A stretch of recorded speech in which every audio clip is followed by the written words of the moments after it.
Buenos días, hermanos. Bueno, vamos a encomendarnos al Señor en esta mañana para estudiar su palabra. La verdad que es siempre un privilegio poder reunirnos para abrir la palabra de Dios y escuchar su voz, por la cual se nos ha sido dada para nuestra vida, nuestra instrucción y conocer el corazón y la mente de Dios. ¿Cuántos de vosotros habéis recibido en el año pasado una carta así, una carta oficial pero personal de alguien que les ha abierto su corazón? ¡Oh! 3 por aquí. Ya. Excelente. Bueno, vivimos en una época donde las cartas ya han pasado de moda. A veces son mensajitos bien cortos, ¿verdad? En el WhatsApp o un email muy concretos, pero yo recuerdo que cuando estaba enamorado de mi esposa, ella...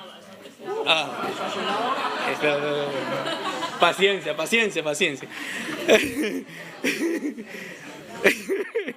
Qué malo, mira. Iba a decir algo bonito, me malogras tú. Cuando estaba enamorado, así, pero ahora estoy así. Ha salido bien. Cuando recibía esas cartas, pues yo realmente ¿creen que las leía una vez? ¿Ah? Las leía muchas. Hacía una exégesis del griego para, claro, nos comunicábamos en inglés y yo ninguno de los dos sabíamos hablar bien el inglés. Entonces, pero lo hacía con tanta atención y con tanto interés de saber lo que ella sentía, ¿no? Se lucía ahí ¿no? Hasta el día de hoy yo conservo todo un paquete de todas esas cartas, ¿no? ¡Ay, qué lindo!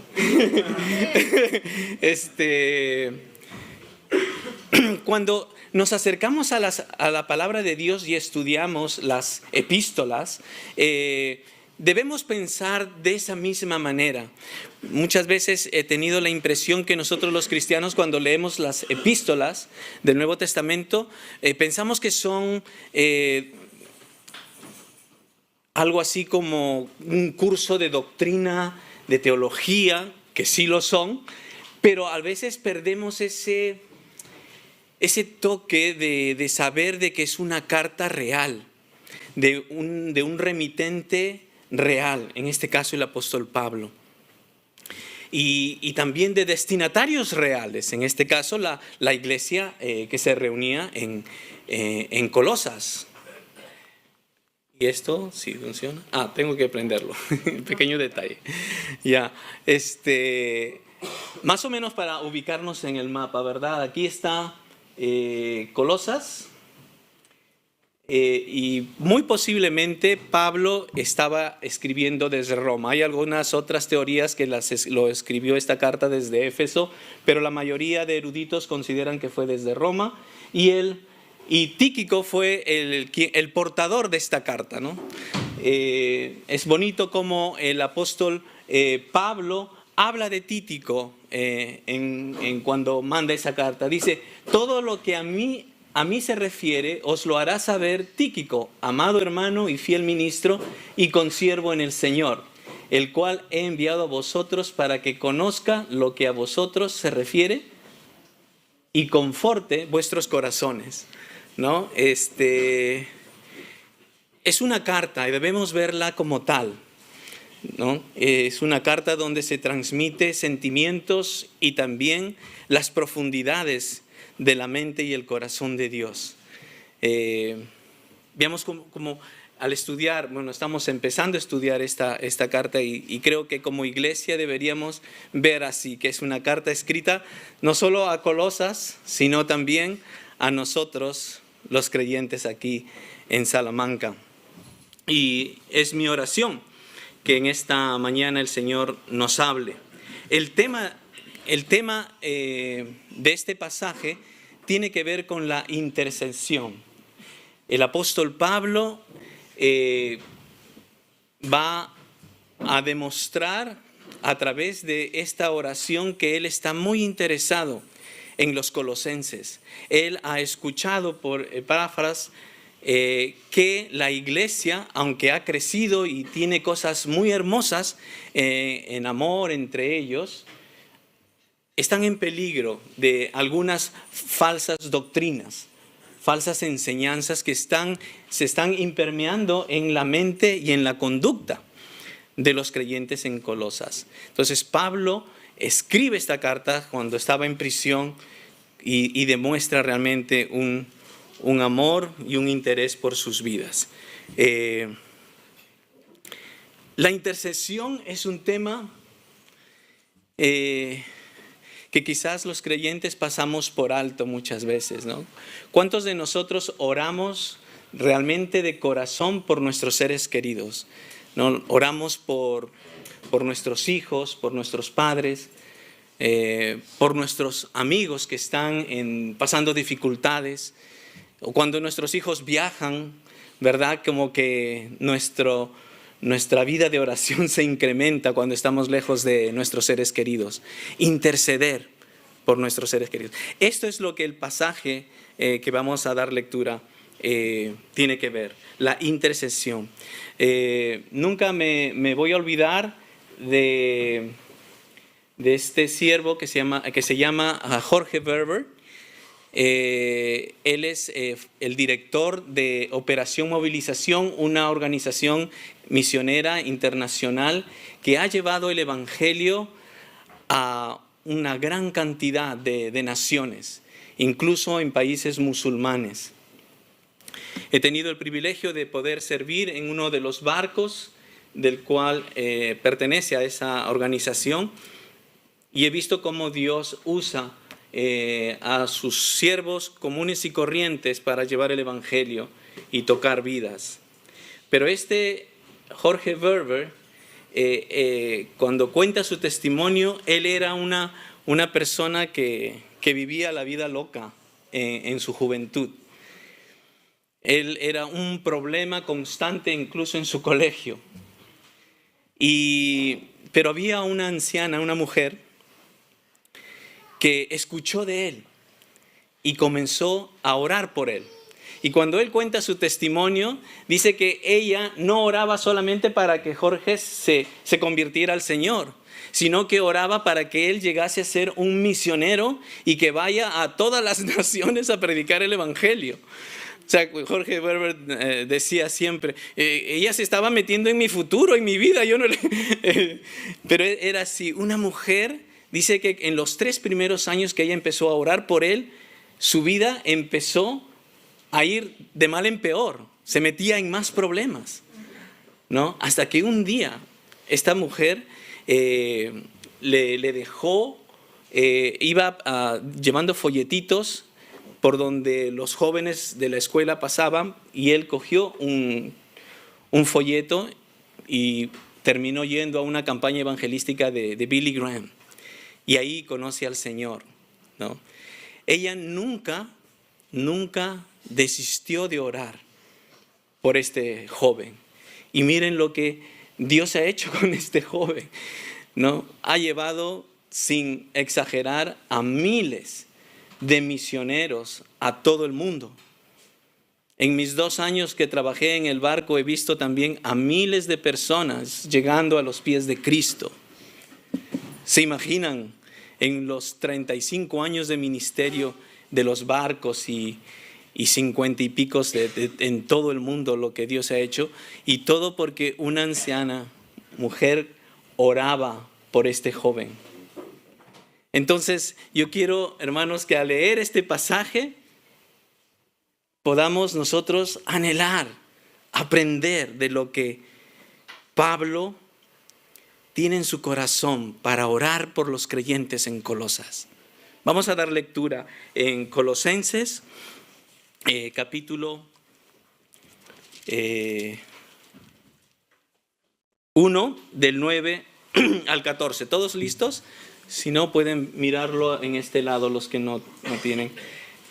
Colosenses 1, del 9 al 14. Dice, por lo cual también nosotros, desde el día que lo oímos, no cesamos de orar por vosotros y de pedir que seáis llenos del conocimiento de su voluntad en toda sabiduría e inteligencia espiritual, para que andéis como es digno del Señor, agradándole en todo, llevando fruto en toda buena obra y creciendo en el conocimiento de Dios, fortalecidos con todo poder conforme a la potencia de su gloria, para toda paciencia y longanimidad, con gozo dando gracias al Señor que nos hizo aptos para participar de la herencia de los santos en luz, el cual nos ha librado de la potestad de las tinieblas y trasladado al reino de su amado Hijo, en quien tenemos redención por su sangre, el perdón de pecados.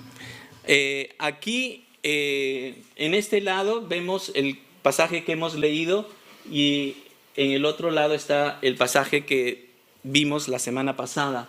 Notan que si comparan los mismos colores, más o menos son los mismos temas que están reflejados en estos dos pasajes que están juntos. Pareciera que Pablo da gracias a Dios por todo lo que los colosenses son y han obtenido por la gracia de Dios en Cristo. Y continuando en su oración, la segunda parte, parece que nos está diciendo, tan importante es de lo que ustedes han recibido en Cristo, que quiero que ustedes vivan de esa misma manera.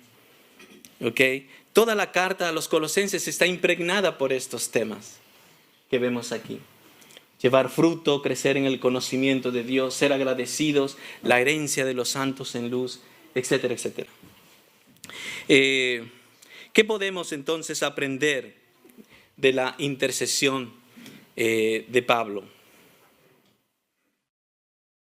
Aquí está. Quiero que noten aquí, he estado leyendo con énfasis en la palabra todo.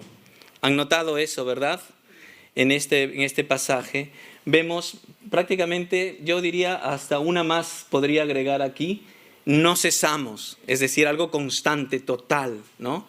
Noten allí, pedir que seas llenos, nuevamente, no ser plenamente, completo, total, en toda sabiduría, ¿no? Agradándole en la mitad de su voluntad, ¿no? En todo, ¿no? Que lleven fruto en algunas obras, ¿no? Dice, en toda buena obra, notan allí, ¿verdad? Fortalecidos con un poquito del poder de Dios, en todo poder de Dios, para toda paciencia, ¿no? Es tremendo que lo que aspira Pablo para los colosenses es algo grandioso, es algo total, quiere lo mejor para ellos. Notan, es hermoso, es hermoso. Quisiera enfatizar aquí otra cosa muy importante para el desarrollo de este pasaje. Del 10 al 12 hay algunas palabras que son muy importantes. La palabra que está en rojo es un verbo, es el verbo principal de este pasaje, ¿ok?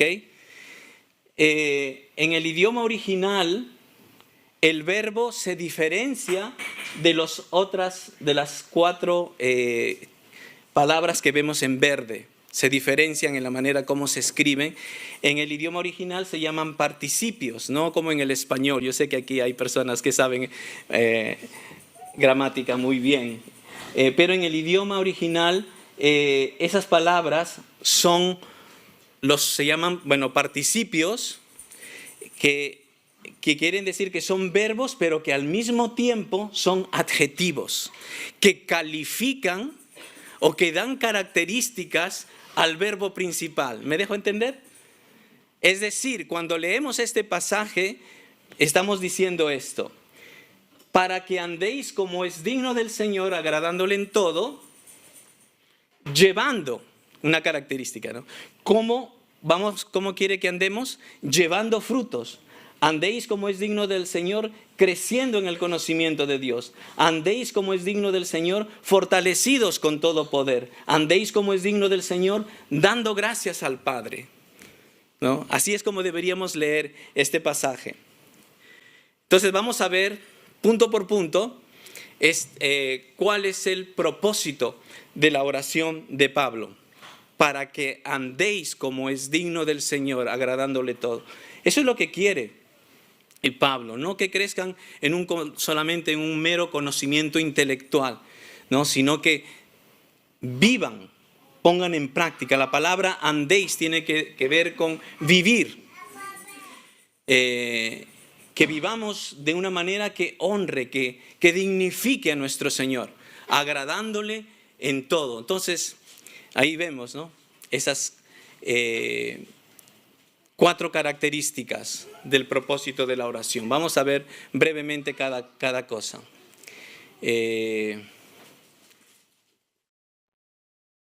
Llevando fruto.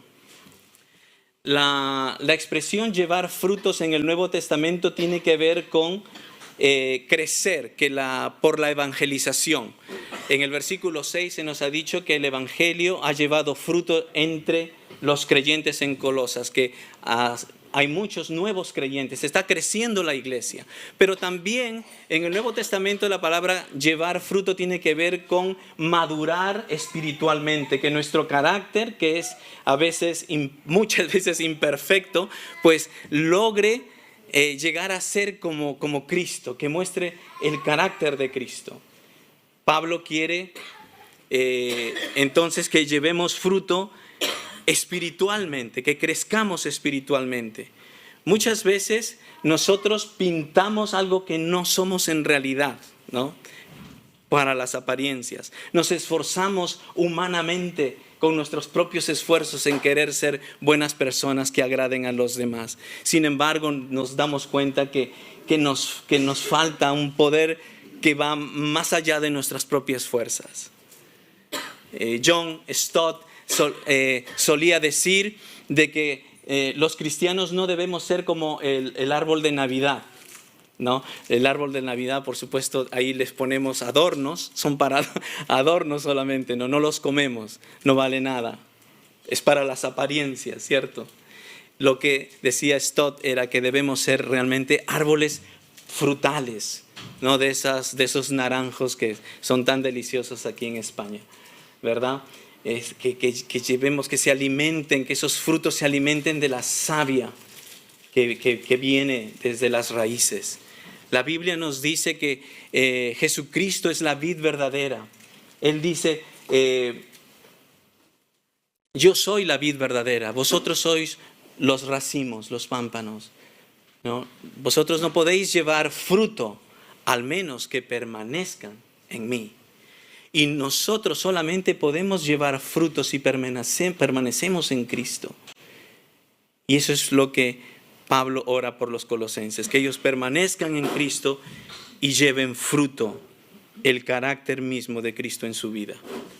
Después la segunda cosa, que la manera que pueden crecer, de andar para agradar a Dios es creciendo en el conocimiento. Algunos lo traducen también esta expresión creciendo por el conocimiento de Dios, ¿no? Es decir, que nosotros vamos a andar agradando a Dios cuando comenzamos a conocer a Dios, comenzamos a conocer su persona, lo que a Él le agrada.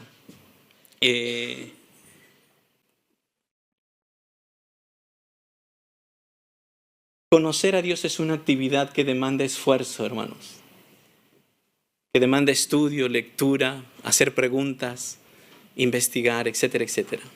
En su palabra, Dios se ha dado a conocer, Dios nos ha revelado su palabra y debemos allí en ella poder crecer en ese conocimiento de Dios. Muchas veces podemos pensar que el conocimiento envanece, como a veces tergiversamos y sacamos de contexto esa expresión. Pero el conocimiento de Dios es algo importante y se reitera constantemente en la palabra de Dios. Crecer en el conocimiento de Dios. Usted dirás, quiero poner un ejemplo, ¿ya? El conocimiento y la obediencia siempre van de la mano.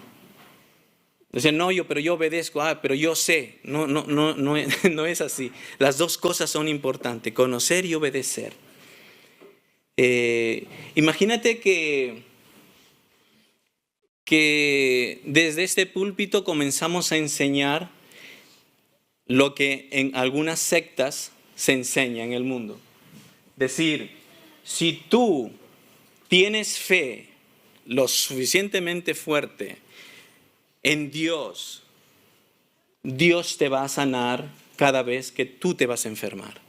Suena muy bonito, muy interesante, pero es verdad. Entonces tú dices, pues si el pastor lo dijo, es verdad. Y lo obedeces. Pero esa obediencia está basada en un conocimiento correcto de las Escrituras. La Biblia no enseña que cada vez que uno tiene fe, Dios nos va a curar. Dios tiene el poder para curarnos, pero no siempre lo hace. Porque si Dios nos curara a los creyentes cada vez que nos enfermamos, los creyentes nunca nos moriríamos, ¿cierto? Entonces, el conocimiento de Dios, de su carácter, de su voluntad, demanda esfuerzo. Y eso es lo que Pablo quiere en los colosenses, que no se dejen influenciar por estas falsas doctrinas que están permeando la vida de la iglesia. Pablo en su vida demostró que para él conocer a Dios no era una alternativa, sino que era algo que tenía que ser algo muy central en su vida. Quiero que escuchen esto, lo que dice Pablo cuando escribe a los Filipenses en el capítulo 3, versículo 8. Presten mucha atención. Y ciertamente, dice Pablo, aún estimo todas las cosas como pérdida por la excelencia del conocimiento de Cristo Jesús, mi Señor, por amor del cual lo he perdido todo y lo tengo por basura para ganar a Cristo. Eso sí que es fuerte, ¿no? Imagínense, una persona tan importante como Pablo dice que considera todos sus privilegios que él tiene como judío, como perteneciente a la tribu de Benjamín, ¿es verdad? Todo él lo estima por basura, no le importa. Él quiere conocer a Cristo. ¿Se dan cuenta de la importancia del conocimiento? La tercera cosa es fortalecidos con todo poder. Ninguno de nosotros podemos caminar agradando a Dios en todo, en nuestras propias fuerzas. Es por eso que necesitamos ser fortalecidos en el poder de Dios, solamente con su ayuda. Y dice ahí en Colosenses que estamos leyendo que es para que tengamos paciencia y longanimidad. ¿Cuántos de nosotros estamos en necesidad de paciencia en nuestras vidas, verdad? Quizás no conseguimos los papeles que seguimos esperando, o quizás no tenemos trabajo, seguimos buscando, y otros quizás buscando en dónde invertir un negocio, su carrera, o yo qué sé, esperando algo que no viene. Necesitamos paciencia. Todas estas cosas es para darnos poder y fuerza para poder resistir en paciencia. La palabra longanimidad tiene que ver lo mismo en paciencia, pero con la relación con las personas, ¿verdad? Hay personas que a veces nos pueden irritar, ¿no? Tanto. Y necesitamos también esa paciencia, esa longanimidad en cuanto a la relación con las personas. Necesitamos, hermanos, del poder de Dios, no en nuestros propios esfuerzos, y debemos buscar a Dios en oración. Me gusta mucho la ilustración de que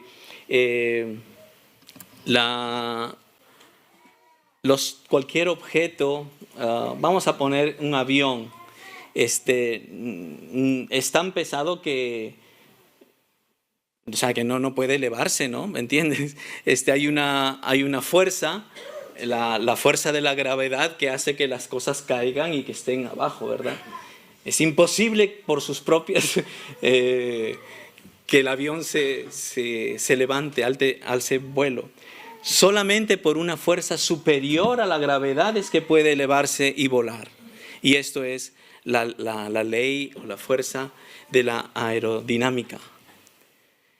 Y es así únicamente. Nosotros humanamente vivimos en la gravedad, vamos a decirlo así, con nuestros propios defectos.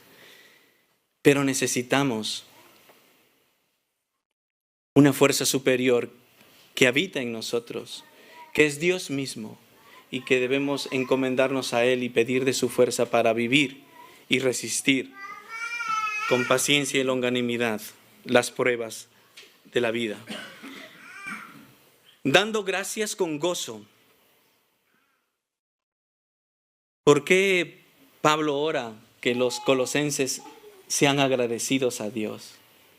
Y es que muchas veces los seres humanos nos olvidamos de lo que tenemos y solamente nos enfocamos en lo que no tenemos. Y muchas veces tomamos como algo, como es ya dado por alto todo lo que tenemos y no reconocemos que cada don, cada dádiva proviene de Dios. Cuando tenemos esa actitud, ¿no?, de agradecer a Dios, pues nos cambia la vida, glorifica a Dios. Y debemos hacerlo con gozo, aún en los momentos de prueba, como nos dice Santiago. Pablo les está diciendo que ellos deben agradecer a Dios con gozo porque los falsos maestros que se están metiendo en la iglesia de Colosas están diciendo, a ustedes les falta cosas todavía, colosenses. Ya ustedes dicen que han aceptado a Cristo en su corazón, qué bonito, pero no les falta todavía circuncidarse. Tienen que guardar las leyes del sábado, de las lunas llenas. No tienen que comer eso, por favor. Y comenzaron a meter esas falsas doctrinas. Cristo no es suficiente para vuestra salvación, decían. Cristo no es perfecto. Entonces Pablo aquí está corrigiendo esas cosas. Ustedes deben dar gracias a Dios porque Cristo lo ha hecho. Su obra redentora es completa, perfecta. Él es perfecto, Él es completo. Por eso Pablo les da en los versículos 12 al 14 3 razones para dar gracias a Dios con gozo. Primeramente, que dar gracias a Dios, el Padre, porque los ha capacitado, en otras palabras, los ha calificado, los ha justificado, no por los méritos de los colosenses, sino por los méritos de Cristo. Los ha aceptado en Cristo, los ha santificado en Cristo. Por eso tenemos entrada a la presencia de Dios, no por nuestros méritos, sino por los de Cristo. Y dice, también dar gracias porque Dios nos ha rescatado de las autoridades del reino de las tinieblas.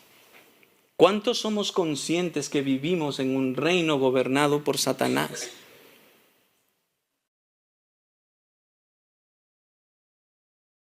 Pero Dios nos ha sacado del mundo. Cuando estábamos yendo en condenación, Dios nos ha sacado cuando hemos puesto nuestra confianza y nuestra fe en Jesucristo. Y por último, debemos dar gracias a Dios porque Él nos ha trasladado al reino de su amado Hijo. Somos ciudadanos del reino. Y antes éramos esclavos como los colosenses, esclavos Cuando estudiemos más adelante esta carta se nos va a decir cuáles eran los pecados que caracterizaban a los colosenses. Nosotros también vivíamos esclavos y obedientes a las cosas que el mundo ofrece. Pero ahora vivimos bajo la autoridad del Rey Jesús, no un tirano que destruye, sino un Rey y Señor amoroso. Quisiera que en los últimos 2 versículos es interesante que Pablo escribe acerca de la liberación de los creyentes del pecado y del reino de Satanás con un mismo lenguaje del Éxodo, cuando Dios libera a los israelitas del poder de Faraón, de Egipto. Noten allí, en azul, cuando el Señor Jehová Dios dice, ¿no? Yo soy Jehová y yo os sacaré de debajo de las tareas pesadas de Egipto y os libraré de su servidumbre y os redimiré. Encontraron ahí la palabra redención, ¿verdad? Con brazo extendido y con juicios grandes, y os tomaré por mi pueblo, ¿no? Yo soy Jehová vuestro Dios que os sacó, ¿no? Y os meteré, trasladar al reino de su amado Hijo. Y yo os la daré por heredad, ¿no? La herencia. Es el mismo lenguaje por el cual nosotros debemos dar gracias a Dios, de que Dios también a nosotros nos ha rescatado, no de Faraón, pero sí del poder del diablo, de la carne y del mundo. Y noten también cómo el apóstol Pablo, cuando él cuenta su testimonio y de su llamado a la misión, que también utiliza el mismo lenguaje que encontramos en Colosenses. Miren en azul. Librándote, quizás para tener el contexto vamos a leer, ¿se acuerdan que Pablo, cuando el Señor se le presenta, él le dice, ¿quién eres, Señor? Y el Señor dijo, yo soy Jesús a quien tú persigues, pero levántate y ponte sobre tus pies, porque para esto he aparecido a ti, para ponerte por ministro y testigo de las cosas que has visto y de aquellas en que me apareceré a ti, librándote de tu pueblo y de los gentiles a quienes ahora te envío, y para que abras sus ojos, para que se conviertan de las tinieblas a la luz. Ahí está en Colosenses, ¿cierto? Y de la potestad de Satanás a Dios, para que reciban por la fe que es en mí perdón de pecados y la herencia entre los santificados. Es el mismo lenguaje. Y es que toda la palabra es el mismo autor, ¿verdad? Nosotros debemos dar gracias a Dios de lo que Dios nos ha salvado, nos ha redimido para vivir una vida nueva. Revisando todo, para terminar brevemente, Pablo ora para que los colosenses sean llenos del conocimiento de Dios para que lleven frutos, ¿verdad? Hemos visto el carácter de esta oración de Pablo, hemos visto el contenido y también el propósito, para que andéis como es digno del Señor. Todo está centrado en Dios. ¿Han notado esto, no? No está o sea que deben crecer en el conocimiento, deben llevar fruto, deben tener el poder, pero todo eso está centrado en Dios, es para agradar a Dios. La vida del cristiano tiene que ser para agradar a Dios, no para crecer nuestra persona, nuestra imagen, nuestro nombre, sino dar la gloria completamente a Dios. No quería dejar de mencionar esto porque este pasaje a mí me encanta. Es un desafío tremendo lo que dice el profeta Samuel. Quería leerlo con vosotros, porque habla también de la intercesión por los creyentes. Miren lo que dice Samuel. Así que, lejos sea de mí que peque yo contra Jehová, cesando de rogar por vosotros. Antes os instruiré en el camino bueno y recto.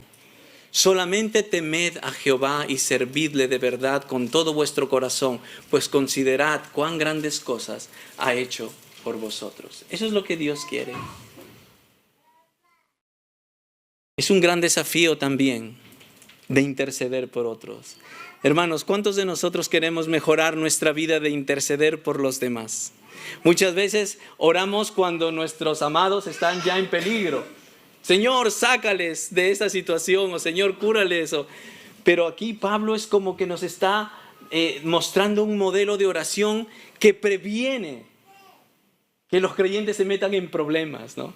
Imagínate si tenemos la sabiduría de Dios, ¿no? Si andamos mostrando el fruto, pues vamos a prevenir caer en pecado o en circunstancias que Dios no quiere. Entonces oremos, hermano, aprendamos de esta oración a orar para nuestros amados seres queridos, ¿no? Orar para que ellos crezcan en el conocimiento, que lo hagan para la gloria de Dios, que sean llenos del poder, que lleven fruto, que lleven conocimiento y que sean agradecidos. ¿Cómo aplicamos esto? Es la pregunta que vamos a hacer ahora. Debemos mejorar nuestra manera de interceder. Vamos a pensar, ¿por qué voy a orar por mi hijo, por mis padres o por mi hermano, o etcétera, etcétera? Vamos a orar no solamente que le dé un coche nuevo o cosas por el estilo. Vamos a orar por su vida espiritual, ¿no? A mí me da mucha alegría ver en los cultos de los jueves guerreros de oración. Y debemos seguir perseverando en eso. Debemos anhelar crecer nosotros mismos también. Es un desafío. Si Dios quiere que crezcamos en el conocimiento de Dios, ¿qué voy a hacer yo para ser parte de la solución? Pues debo estudiar la palabra. Me inscribo en un curso. Estudio la palabra en los rebaños o los grupos de hogares. Me compro una Biblia de estudio. Acá tenemos una biblioteca llena de buenos libros cristianos, ¿verdad, José? ¿Por qué no leerlos? ¿Por qué no juntarme con un hermano para reunirnos a tomar un café y meditar juntos, estudiar juntos la palabra de Dios? Es un gran desafío. Esto quería hacerles la pregunta y vamos a tomar 3 minutos para responder esta pregunta, ¿les parece? Antes de terminar en oración. ¿Ok? ¿De qué maneras prácticas podemos mejorar nuestra intercesión en lo que pedimos por nuestros hermanos en la iglesia local y familiares? ¿Ok? ¿De qué maneras prácticas? De todos los puntos que hemos visto. ¿Cómo podemos ponerlo en la práctica? ¿Ok? Si te juntas con el que está a tu lado o los que están al lado allí, vamos a responder esta pregunta en 3 minutos, ¿vale?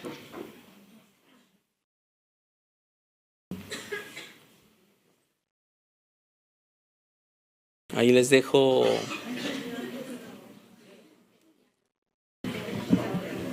Ok, 3 minutos, hermanos, ¿eh?